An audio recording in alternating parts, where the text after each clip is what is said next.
2 April বুধবার সকাল 7:35 সিলেট নগরের ধোপা দিঘির পাড় এলাকার সড়কে 30 থেকে 40 জন তরুণ যুবককে মহানগর ছাত্রলীগের ব্যানারে মিছিল করতে দেখা যায়। মিছিলে আওয়ামী লীগের সভাপতি শেখ হাসিনা বীরের বেশে দেশে ফিরবে বলে স্লোগান দেন তারা।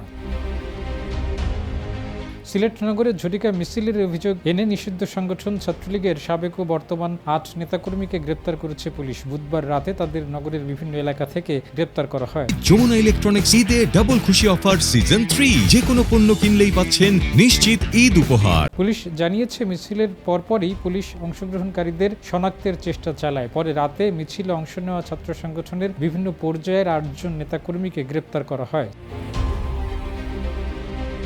সিলেট মহানগরের অতিরিক্ত উপকমিশনার মোহাম্মদ সাইফুল ইসলাম মিছিলে অংশগ্রহণকারীদের পুলিশ শনাক্ত করেছে বলে নিশ্চিত করেছে। এর মধ্যে 8 জনকে গ্রেপ্তার এবং অন্যদের গ্রেপ্তারের চেষ্টা চলছে বলেও জানিয়েছেন তিনি।